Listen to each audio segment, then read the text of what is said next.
Puis ce matin, Pasteur Jean va partager aussi, juste après moi, c'est un mot d'encouragement, mais un mot aussi en même temps, euh, un peu dans la vie personnelle de chacun.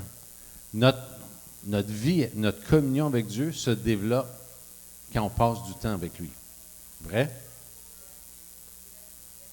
Et souvent, des fois, on ne sait pas comment le développer ou prendre ce temps-là. Et l'Église, c'est un endroit où on apprend tout simplement à expérimenter la présence de Dieu ensemble, en groupe. Et aussi, c'est un endroit où on pourrait dire de formation pour nous apprendre à dépendre de Dieu, à faire confiance aux promesses de Dieu, à s'appuyer sur les promesses de Dieu dans les moindres détails de nos vies. Et autrement dit, c'est un temps, une incubation. Autrement dit, c'est l'incubateur de la parole de Dieu, l'Esprit de Dieu, tout ensemble. On est là, s'encourager. Après ça, on redescend de la montagne un peu et on s'en va dans notre quotidien. Là où ce que Dieu dit, je veux que tu continues à manifester ma présence, à vivre ma présence. On parle de réveil. Le réveil, c'est constamment la présence de Dieu manifestée au travers de nos vies. Mais est-ce que je le désire? Je crois qu'il est là. Dieu dit, est-ce que tu désires ça?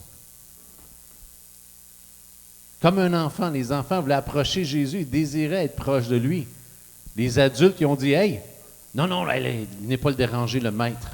Jésus dit, non, hey, qu'est-ce que vous faites? Laissez les petits-enfants venir à moi. Et c'est notre rôle, autrement dit, on est enfant de Dieu, et Dieu aime, comme c'était dit ce matin. Dieu te désire. Dieu veut que tu t'approches de lui constamment. Mais il y a un monde très, très dérangeant et qui veut te déconcentrer de t'approcher de lui. Qui t'emmène à te concentrer sur tes problèmes, te concentrer sur tes difficultés, te concentrer sur whatever dans ce monde et te faire manquer le principal qui est la présence de Dieu. Sa parole dans nos cœurs. Et ce matin, j'aimerais ça, juste ensemble, dans la parole de Dieu, on voit qu'il y a des critères importants pour apprendre à connaître Dieu. Découvrir qui il est. Et un des principes, j'aime beaucoup, cette semaine, si vous voulez, je vous encourage. Tu sais, des fois, on se demande quoi lire dans la parole de Dieu, comment on s'en va, mais il semble que je ne comprends pas rien ou quoi que ce soit dans la parole. Tu sais quoi? Le Saint-Esprit est là pour te rappeler la parole de Dieu dans ta vie. Mais ce qui est important, c'est juste de t'exposer à sa parole et de lui demander de te la révéler. C'est ça un temps personnel avec Dieu. Et cette semaine, j'ai Entendre de Dieu. C'est une méditation de... Qui connaît Derek Prince? Derek? Oui? Pas personnellement. Et j'ai commencé un temps sur écouter la voix de Dieu. J'aime beaucoup sa façon, son cœur, comment il révèle l'importance d'écouter la voix de Dieu. Et on le voit dans la parole de Dieu, dans Proverbe. Dans Proverbe, ça dit, « Mon fils, sois attentif à mes paroles. Tends l'oreille à mes discours. » C'est une invitation constamment, c'est là. Ça dit, sois attentif. Je parle. Dieu parle constamment. Dieu parle présentement dans le rassemblement. Il a parlé au travers de la louange, des prières, des témoignages. Un frère est peut-être venu ou une sœur, un frère met les mains sur mon épaule et dit, « Hey, t'es précieux aujourd'hui. Dieu me parle. » Est-ce qu'on est attentif à sa voix? Dieu me parle constamment. Le problème, souvent, c'est que je n'écoute pas. Développer l'écoute avec Dieu, c'est partout. C'est même au travail, c'est partout. Oh, mais lui, il n'est pas chrétien. Oui, mais Satan, Dieu t'a peut-être parlé au travers. Est-ce que développer l'écoute avec Dieu, ça va beaucoup plus loin que juste être à l'église? Cette écoute-là, constamment, Dieu veut la développer dans ta vie. Sois attentif. Et ce que j'aime beaucoup, il y a deux principes. Écouter, sois attentif et prête l'oreille. Mais qu'est-ce que c'est prêter l'oreille? c'est l'humilité. Prête l'oreille. Incline. Tu sais, on voit dans d'autres versions, incline ton oreille. L'humilité. Incline-toi. Reçois-la avec humilité. Arrête de te battre avec la parole de Dieu. Arrête de la raisonner. Arrête de la raisonner. Reçois-la avec humilité. Tu sais, on parle d'un réveil.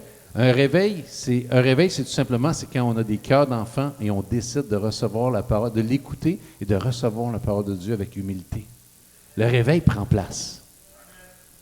Les miracles prennent place. Tu dis, je peux faire des choses qui vont dépasser tes concepts. Mais tant aussi longtemps qu'on reste au mode raisonné, on raisonne la parole de Dieu, on raisonne ce qui se fait dans l'Église, on raisonne ce que des fois, même une prédication, on essaie de raisonner.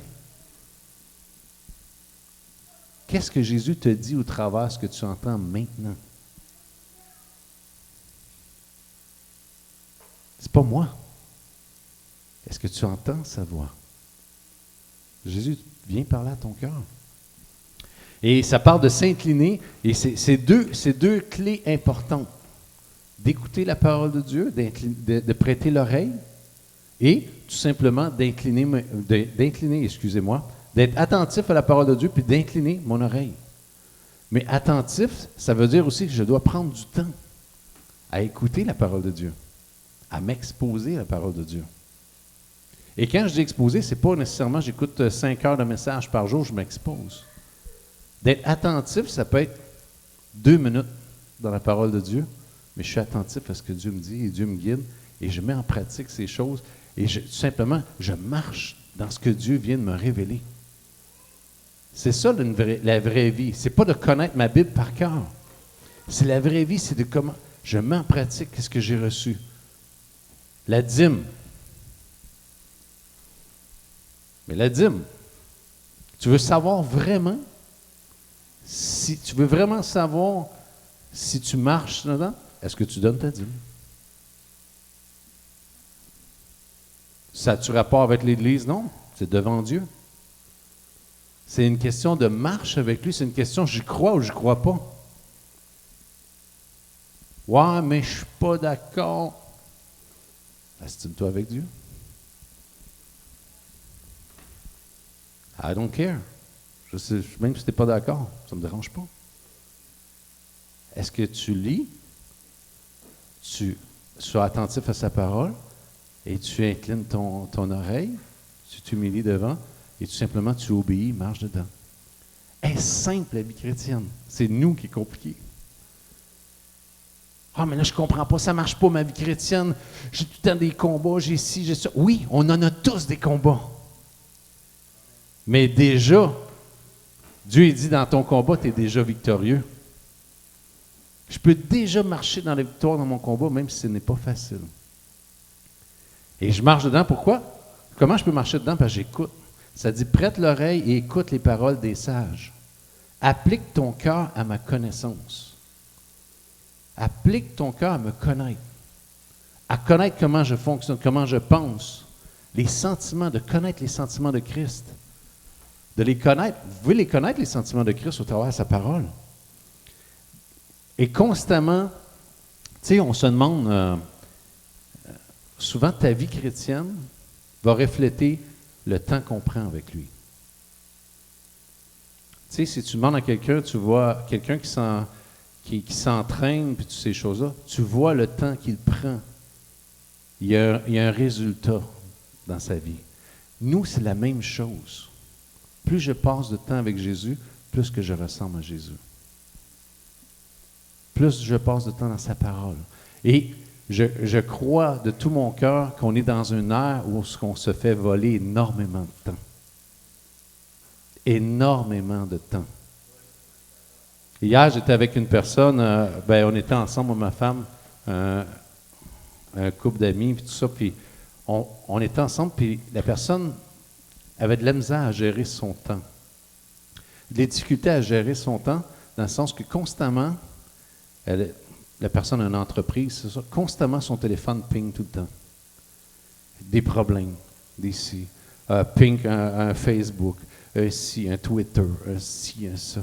C'est comme, je suis plus à l'écoute de la technologie qui m'handicape, autrement dit, qui m'enveloppe aujourd'hui, qui m'étouffe, que la parole de Dieu.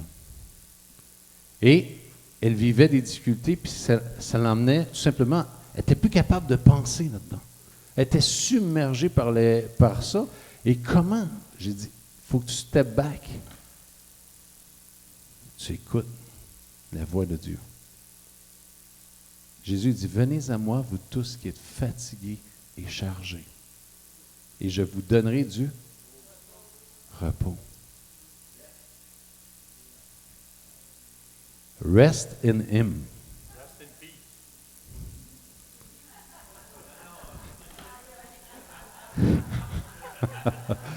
Jésus, c'est le prince de paix. Pourquoi je n'expérimente pas la paix? C'est pas parce que la paix n'est pas disponible. C'est parce que je ne la saisis pas. Je ne vais pas chercher ce qui m'appartient. C'est une promesse que Dieu m'a donnée. Je te donne ma paix, je te laisse ma paix. Je ne la donne pas comme le monde la donne.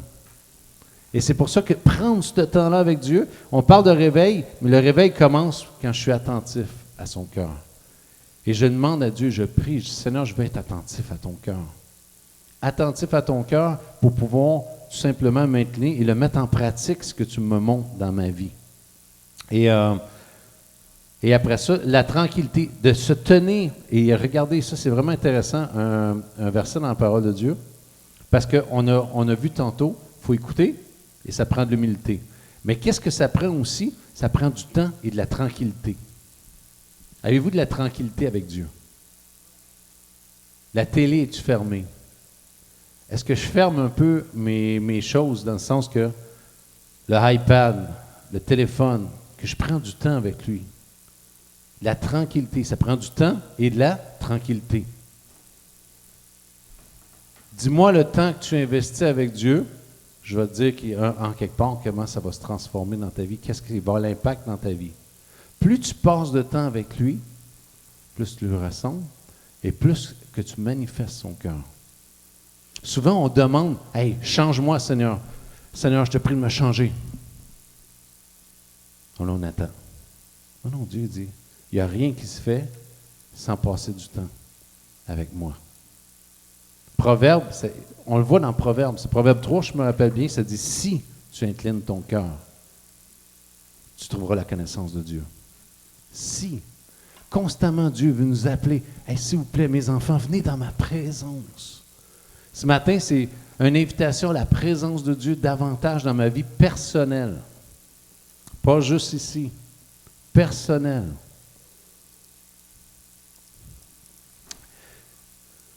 Deux conditions, du temps et de la tranquillité. Du temps, ce qui est merveilleux, on a tous 24 heures dans une journée. Il n'y en a pas un qui en a plus que l'autre. Vrai? Fait que quand je dis j'ai pas le temps, c'est pas vrai. Tu as 24 heures comme moi. C'est peut-être tes priorités de temps qui sont peut-être à reviser dans ta vie. Revise tes priorités. La Bible dit qu'il y a un temps pour chaque chose. Vrai? Ecclésiaste, il y a un temps pour pleurer, un temps pour rire, un temps pour écouter. Puis, même la journée où tu n'auras pas de temps, ça dit la Bible qu'il y a un temps pour mourir. Il y a un temps pour mourir. Même si tu es bien occupé cette journée-là, je te garantis que tu ne pourras pas passer à côté. Ah, j'ai pas le temps aujourd'hui. J'ai pas le temps de mourir. Tout. Ça veut dire que la Bible nous dit, hey,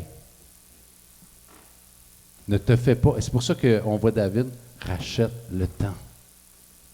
Passe du temps de qualité, de tranquillité. Tenez-vous tranquille et sachez que je suis Dieu. Arrêtez-vous et sachez que je suis Dieu. Pourquoi Dieu dit arrêtez-vous? Parce qu'on court tout le temps.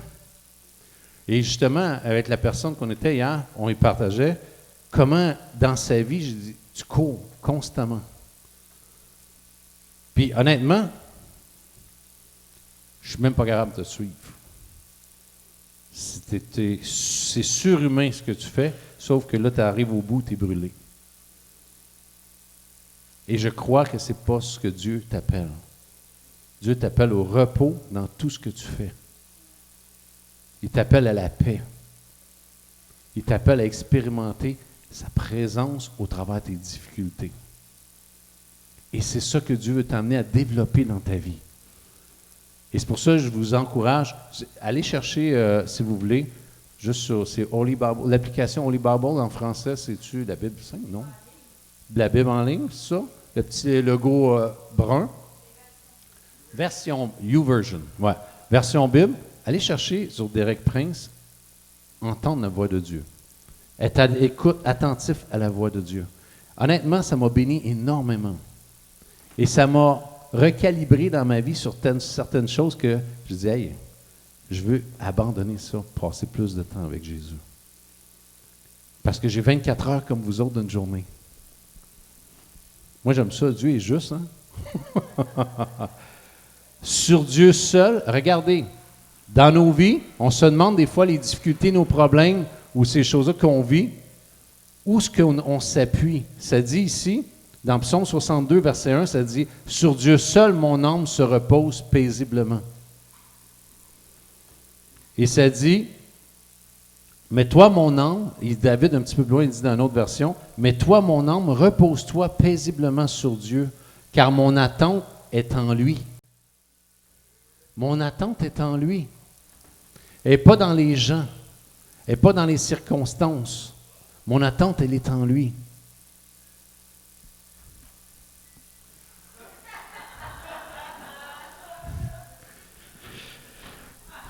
Mon attente, elle est en lui. Est-ce que votre attente est dans le gouvernement? Juste vous rappeler une chose, vous allez être déçus. Est-ce que votre attente est dans votre employeur? Vous allez être déçus. Votre attente, est-ce qu'elle est envers votre mari? Vous allez être très déçus. Envers votre femme? Encore plus déçus. Bon. Mais tout ça fait en sorte, nos déceptions dans nos vies, et des fois je rencontre des gens, ils vivent de déception en déception. Ils ne vivent pas de foi en foi, mais de déception en déception. Et ça dit, « Mais toi, mon âme, repose-toi paisiblement sur Dieu. » David est en train de dire, « Hey, toi là, écoute-moi. Tu ne te reposeras pas sur la situation, les circonstances, sur ce que l'autre a dit, ton argent, peu importe quoi. Tu vas te reposer sur Dieu. » Il se fait violence ici, David. Là. Il dit, c'est pas vrai là, que tu vas aller te reposer là. Puis après ça, on va récolter le fruit qui va être le chaos. La paix de Dieu. Tu veux récolter la paix de Dieu? Repose-toi sur lui. Apprends à te reposer sur lui.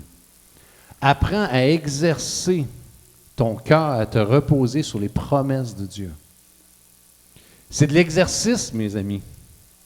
C'est de l'exercice. Quand tu veux faire de l'exercice, te mettre en forme, tu vas où? Bon, un gym, ça peut être de la marche, un autre va faire ci, mais tu t'imposes une certaine habitude de vie pour récolter le fruit d'être en forme. Vrai? La même chose, si tu veux t'apprendre à reposer, tu veux apprendre et tu veux expérimenter le repos de Dieu, la paix de Dieu, tu dois avoir des habitudes de vie que tu prennes, qui prennent place dans ta vie et que tu investis du temps pour bénéficier. C'est pas vrai, là. Je n'y crois pas, moi, la prière, là. Hey, moi, je suis au bout du rouleau. On prie. Oh, oui, il y a une belle délivrance, ce coup. Hop, ce que tu revois, la personne est retombée encore là-dedans. Non, il faut lui montrer à tout simplement investir sa vie et apprendre à se reposer au bon endroit qui est Jésus. Tout simplement. Ce matin, je vais vous encourager à ça, tout simplement de prendre du temps avec Dieu. Allez, je vous encourage à le prendre, cette petite application-là. Écoutez la voix de Dieu de Derek Prince. C'est pour vous emmener, hey, Il y a des nouvelles habitudes de vie. Jésus avait l'habitude d'aller prier tôt le matin.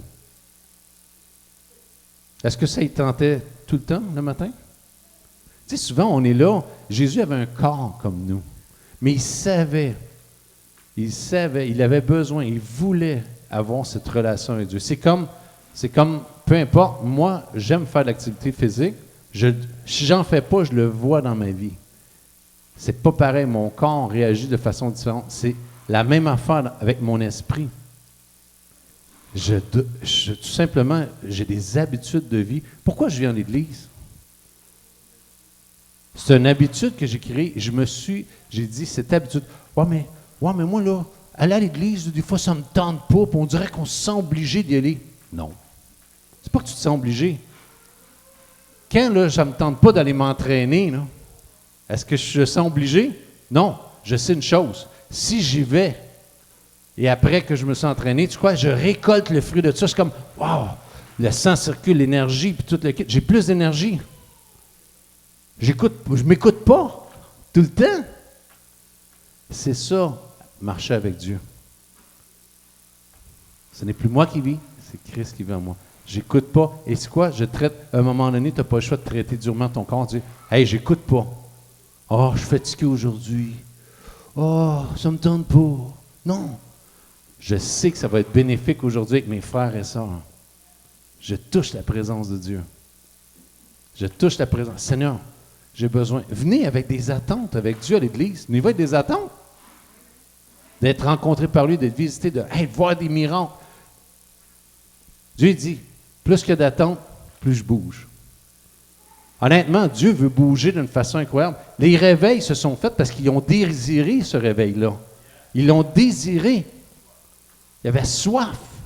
Avez-vous soif? On a soif de voir Dieu bouger, de voir des miracles, de voir Dieu utiliser des enfants comme ça. Puis nous aussi, de voir ça. Est-ce que j'ai soif? Mais la soif, ça ne fait pas juste le dimanche. Chaque jour de ma vie. Chaque jour de ma vie. Et c'est pour ça que j'aime me tenir avec des gens qui ont soif, qui me poussent à dire, hey, viens, on va aller boire ensemble. Pas un coup. La parole de Dieu. On va aller boire ensemble l'eau de la vie. La parole de Dieu. Honnêtement, plus ma vie avance, plus j'avance avec Dieu, plus je désire ça. Les choses de ce monde de plus en plus pâlissent dans ma vie. Je dis, hey, c'est ce que je vais emmener pour l'éternité. Je vous encourage, prenez du temps avec Jésus. Jésus vous aime tellement. Il désire tellement que votre cœur soit près du sien. Ce matin, c'est une obligation, un fardeau, je vous mets sur les... Non. Jésus vous aime tellement. Il veut que vous soyez près de son cœur. Prenez du temps avec lui. Demandez-lui de vous révéler son cœur au travers de ce que vous lisez, vous entendez, au travers de ce que Dieu fait, ou votre travail, ou toutes ces choses-là. Même si ce n'est pas facile, Dieu veut vous parler. Entendez sa voix. Il vous aime. Amen? OK, alors je voulais juste continuer sur le sujet qu'on avait entamé il y a quelques semaines, parce qu'il y a des gens qui ont demandé c'est quoi la différence entre prophétiser, déclarer, décréter. Alors, donc ce matin, je veux juste continuer sur ce sujet-là. On l'avait mis sur la glace, on n'avait pas développé beaucoup. Donc, aujourd'hui, je vais toucher juste un sujet. Donc, on touchera le sujet des décrets plus tard. Mais, donc, comme on disait, il a prié, il a déclaré, il a prophétisé, il a décrété. Donc, aujourd'hui, je veux parler du fameux sujet déclaré. Il y a beaucoup de gens qui se demandent, il y a même des gens, souvent, ce n'est pas expliqué dans l'Église, puis les gens disent, pourquoi vous déclarez, puis pourquoi vous décrétez, puis pourquoi vous prophétisez après, pourquoi vous priez après, pourquoi vous intercédez, c'est quoi la différence? Alors aujourd'hui, je vais juste toucher à ce point, pourquoi déclarer? Qu'est-ce que ça donne de faire des déclarations dans la vie chrétienne et pourquoi je déclarais? Bien, je veux juste expliquer premièrement, qui ici a déjà traversé les douanes, allé dans un autre pays, aux États-Unis, pris l'avion, vous avez traversé en auto du Canada aux États-Unis, vous avez, hein? qu'est-ce que le douanier, la première chose qu'il te demande? Avez-vous quelque chose à déclarer? Alors, c'est bizarre que ça a l'air important. Tu veux mettre le pied à l'étranger ou dans une autre localité, c'est important, tu ne peux pas traverser si tu ne déclares pas. Tu veux passer du royaume terrestre au royaume de Dieu, c'est important de déclarer. Il y a beaucoup de choses que le Saint-Esprit, qui est le super douanier du royaume de Dieu, qui ne te laissera pas traverser dans le royaume si tu ne déclares pas. Moi, je me souviens une fois, on avait préparé un super beau petit lunch, toute la famille. On veut aller à Burlington. On aimait ça aller à Burlington, à North Beach. À Burlington, des super belles plages. Et puis, là, on traverse, on se fait un beau petit dîner, on se prépare un beau petit pique-nique. On arrive aux douanes, on dit, avez-vous quelque chose à déclarer? Non. Nourriture? Ah, oui. Même ça, il faut que je le déclare? Oui. Vous avez quoi? Sandwich? Ah. T'enlèves ça. Avez-vous des fruits? Oui. Ah, OK, on laisse ça ici. Ouais. Pas le droit de traverser mes fruits. Non. Ça reste ici. Pourquoi? Pourquoi qu'on n'a pas le droit de traverser les fruits? Bactéries du Canada ne peuvent pas rentrer des bactéries aux États. On n'a pas les mêmes bactéries, ça a l'air. Même les bactéries arrêtent aux douanes. Bizarre. En fin de compte, même quand tu prends l'avion, avant de débarquer, avant de revenir chez vous, on te donne une carte à remplir, puis on te demande, avez-vous quelque chose à déclarer? Donc, on te demande, tu as combien d'argent? Moi, ça m'a toujours gêné, ça. 2 piastres pour aller 1 mois en vacances. Avez-vous de l'argent déclaré 2 piastres? T'en vas combien de temps? 1 mois. Ça paraît mal. Ce qu'ils sont en train de demander, c'est avec quoi voyages-tu? Hein? Tes avoirs, avez-vous des armes? Avez-vous visité une ferme? Ils te demandent ça, en avion. Avez-vous visité une ferme? Êtes-vous allé à la ferme de Mathurin? À la ferme de Mathurin. Ia-ia-o. Et puis, donc, la raison pourquoi c'est important de déclarer, c'est que tu es en train de déclarer au monde de l'esprit avec quoi tu voyages, toi. Moi, je voyage avec une identité royale. Le monde de l'esprit a besoin. Savez-vous que le monde spirituel, c'est exactement ce que tu crois et ce que tu as eu comme révélation par qu'est-ce que tu déclares. C'est comme ça qu'ils font pour savoir. Donc, ça veut dire, comme par exemple, si mettons, tu es à l'église puis tu te sens rejeté, OK? Tu sens que les gens te rejettent. Là, tu commences à dire, wow, moi, à chaque fois que je vais à l'église, les gens ne m'aiment pas, ils ne me saluent pas, je me sens rejeté. Le monde spirituel dit, wow, ça, c'est important pour nous. Parce qu'on sait maintenant où l'attaquer. La raison pourquoi on déclare, quand je dis, hey, ce sentiment de rejet n'est pas vrai, parce que dans la Bible, ça dit, je suis accepté par le roi des rois. Et là, ce que tu fais, tu es en train de dire, puisque moi, je veux traverser d'un royaume à un autre, je veux traverser du royaume naturel au royaume spirituel, le royaume de Dieu, je refuse ce sentiment de rejet parce que ce sentiment m'empêche de traverser les douanes. Et c'est pour ça que quand on déclare, on est en train de dire, je ne crois pas ce que je ressens. Je crois ce que Dieu dit. Combien de fois j'ai entendu aux gens, des croyants dans l'Église, « J'ai été blessé, je ne vais plus à l'Église, j'ai été blessé. » Le monde spirituel t'a entendu dire ça. Et là, le monde spirituel, tu viens de leur donner des armes pour dire, tu peux continuer à m'attaquer. Chaque église que je vais aller, Arrange-toi pour que quelqu'un ne me dise pas bonjour, comme ça je vais me sentir rejeté, je ne me sentirai pas aimé. Et puis là, qu'est-ce que je vais faire? Je vais aller d'église en église, d'église en église, d'église en église, d'église en église, et je vais vivre toute ma vie blessé, frustré, avec le sentiment de rejet. Pourquoi? Tu n'as jamais déclaré ce que Dieu dit.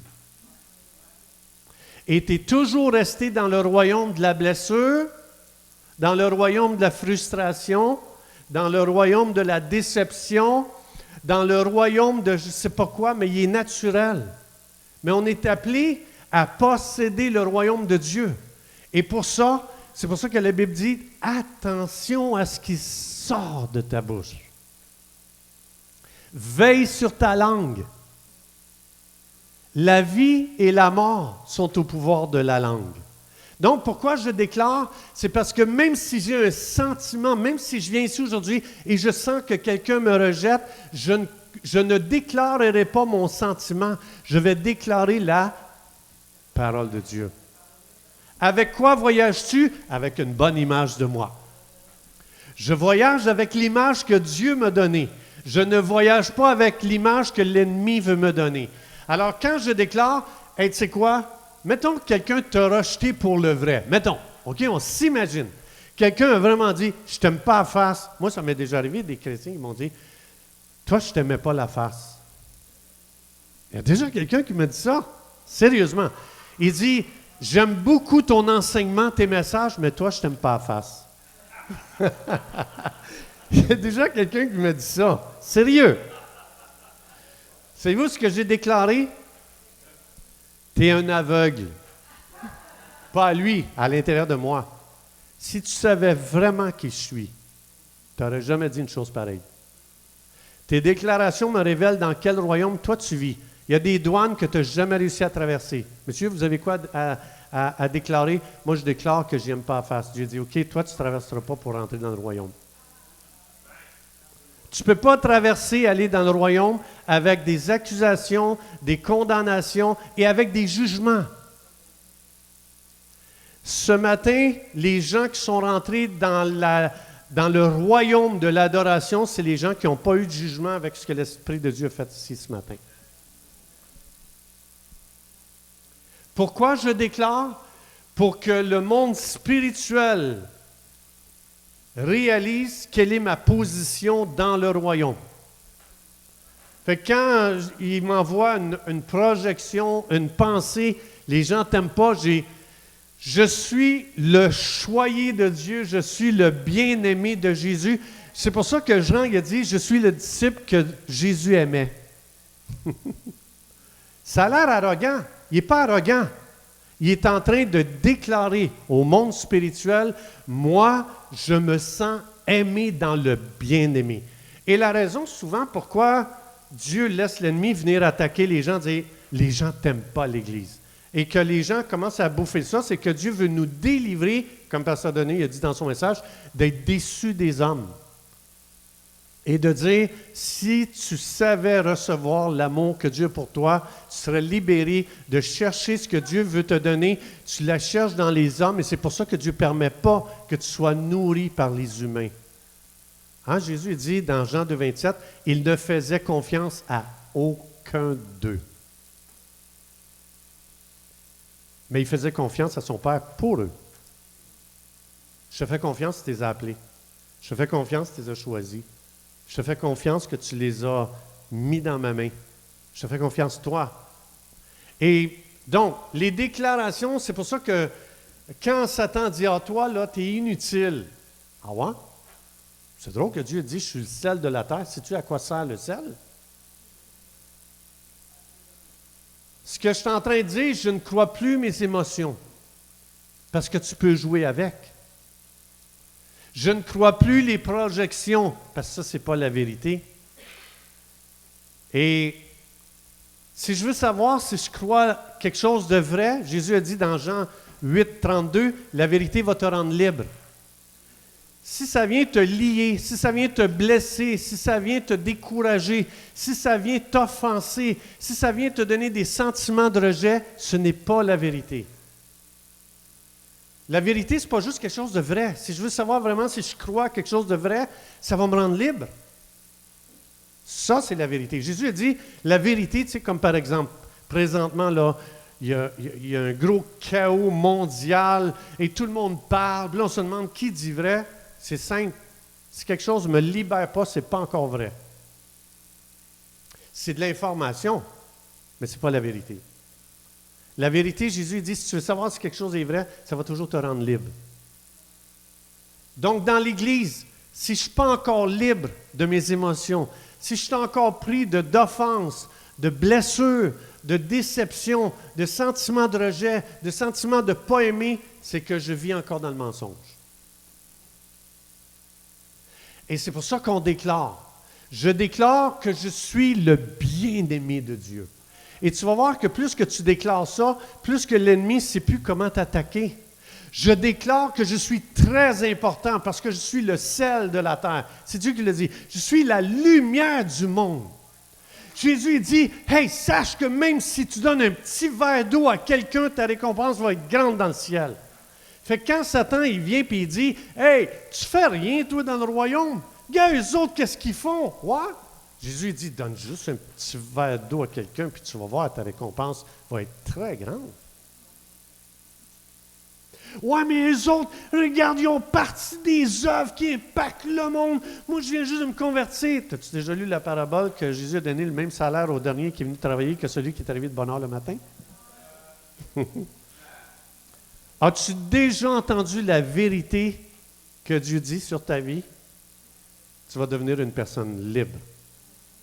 Libre de l'offense, libre de la déception, libre du découragement, libre de la dépression, libre de la négativité, parce que c'est pour ça qu'on déclare. Je déclare que je suis un roi. Fait que si quelqu'un me traitait comme une tête à claque hier, c'est qu'il est aveugle. S'il savait que j'étais un roi, mais il m'aurait invité au palais. Il ne m'aurait pas traité comme ça. Sache que les gens qui ne te traitent pas comme un roi, c'est des aveugles. T'en as-tu déjà voulu un aveugle qui se promène avec une canne, puis tac, il te donne un coup de canne en passant? Tu te dis, ben non, il est aveugle, c'est normal.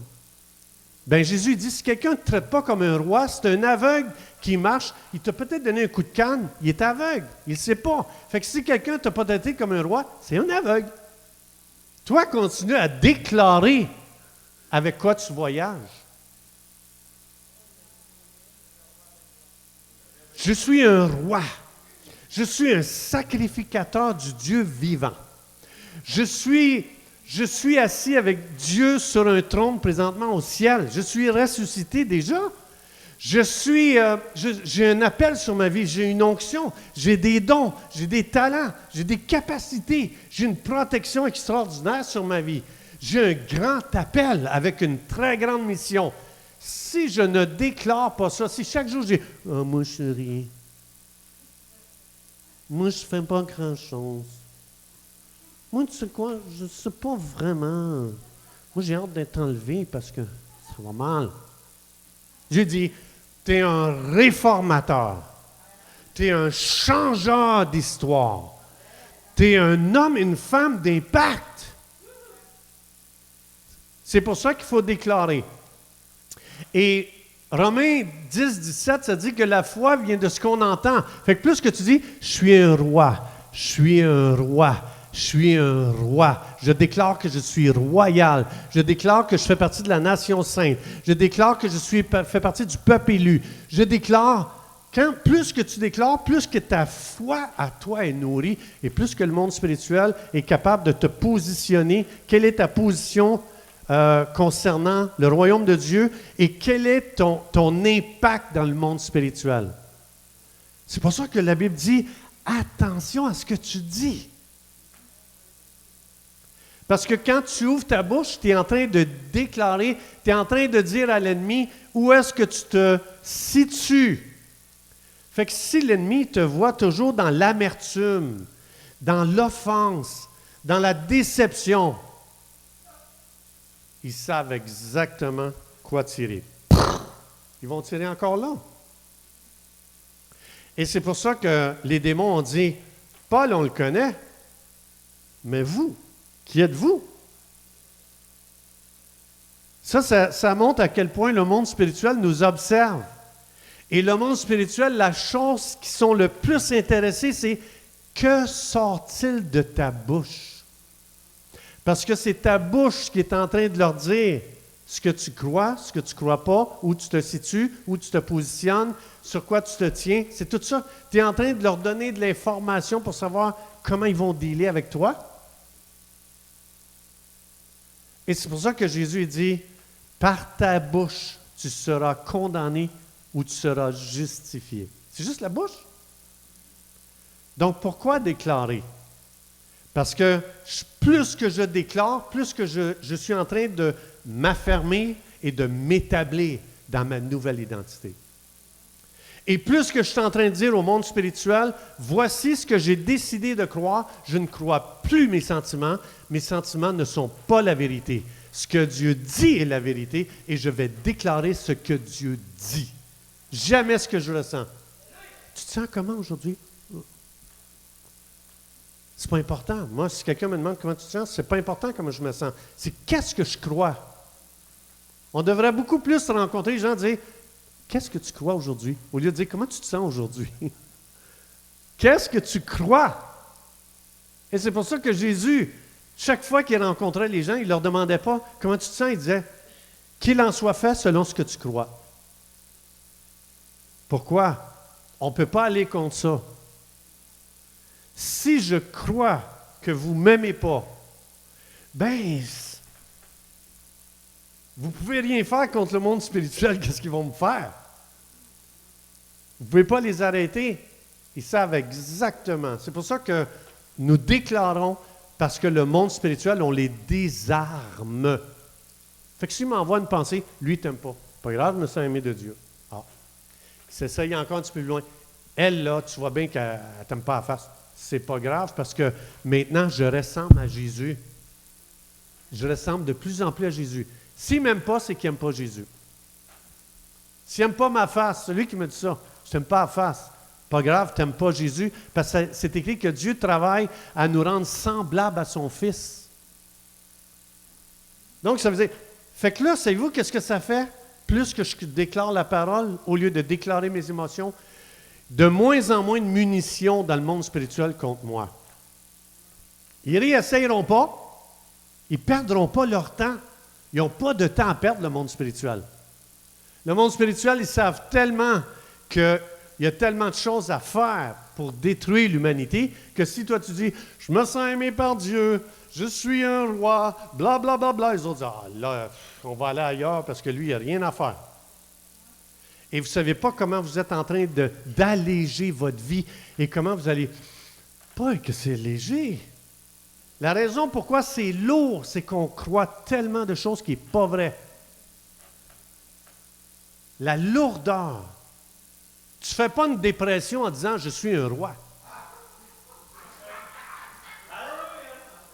J'ai jamais vu quelqu'un qui va voir des spécialistes, des médecins, des psychiatres dire « Je suis en dépression, pourquoi? J'arrête pas de dire « Je suis un roi ». C'est pour ça que l'ennemi veut absolument balancer encore et encore et encore des mensonges et des mensonges et des mensonges. Les mensonges créent une lourdeur. Les mensonges créent des ténèbres. Et les ténèbres créent de la dépression. Donc, pourquoi nous déclarons? Pour nettoyer l'atmosphère. Wouh! À un moment donné, tu as l'impression que je vais sûrement commencer à voler. Ouh, c'est tellement léger, je sens des plumes. On dirait que mes cornes sont parties, mes deux petites cornes sont parties. On dirait que je sens des plumes maintenant. J'ai l'impression que je vais voler. Alors, c'est pour ça qu'on déclare. Pour nous, on déclare pour que nos sentiments s'ajustent avec ce que Dieu dit, pour ne plus, parce que les sentiments de découragement, de lourdeur, de dépression, de négativité, c'est juste que j'ai tellement cru de mensonges que mes sentiments ont fini par s'ajuster avec le mensonge. Tes sentiments sont neutres. Les sentiments sont là. Dis-moi, est-ce que tu crois aujourd'hui? Parce que moi, j'ai le goût de filer quelque chose, là. Je crois que personne m'aime. Ah, OK. Oh. Les sentiments, là, ils vont toujours s'ajuster à ce que tu crois. C'est pour ça que tu ne dois pas asseoir tes sentiments sur le trône de ta vie. Tu dois asseoir Jésus sur le trône de ta vie. Hein? Jésus, Jean 1,1, au commencement était la parole. La parole était avec, et la parole était. Donc, quand tu fais asseoir la parole sur le trône de ton cœur, c'est Jésus que tu fais asseoir là. Tu ne peux pas dire Jésus est sur le trône de mon cœur, puis tu ne déclares pas ce que Jésus, la parole, dit. Dieu a dit, tu ne peux pas séparer ma parole d'avec Dieu. Les deux vont en Jean 1,1. Commencement était la parole était avec Dieu, la parole était Dieu. Donc, si tu dis, je mets Dieu sur le trône de mon cœur, mets la parole sur le trône de ton cœur. Jésus a dit, Régent, tu es appelé, tu es choisi, je t'ai appelé avant la fondation du monde, je t'ai déjà lavé, je t'ai déjà pardonné, je t'ai déjà justifié et je t'ai déjà assis au ciel. Voilà ce que tu dois dire. C'est voilà ce que tu dois déclarer jour après jour. Je suis lavé dans le sang. Je suis pardonné de mes péchés. Je suis justifié aux yeux de Dieu. Je suis irréprochable. Je suis saint. Je suis assis au ciel avec lui. Déclare, déclare, déclare, déclare encore et encore et encore. Voilà pourquoi on déclare. Nos déclarations, c'est on réaffirme qui nous sommes basés sur ce que Dieu dit. Et il n'y a pas d'orgueil là-dedans. L'orgueil, c'est de dire, non, moi, je suis rien. Ça, c'est archi orgueilleux. Ah, moi, tu sais, non, effacé, je ne suis pas grand-chose. Je suis le moindre dans l'Église. Puis, je suis humble. Dieu te regarde et dit, orgueilleux. J'ai-tu déjà dit ça de toi? Je t'ai-tu déjà dit que tu n'étais rien? T'es une chenoute. Non. Ma vieille nature pécheresse, elle est traitée comme un vêtement souillé. Mais la Bible dit, tu n'es plus pécheur, tu es un saint. Tu as été couvert d'une robe blanche à cause du sang de Jésus, et c'est ce que tu es maintenant. J'étais. Je ne suis plus. Je suis maintenant un sacrificateur royal, un prince de Dieu. J'ai un appel royal. Et c'est pour ça que Dieu dit, commence à avoir des paroles royales, des pensées royales, et commence à avoir un comportement royal, commence à avoir une marche royale, et commence à ouvrir un compte à la Banque royale. Non, non.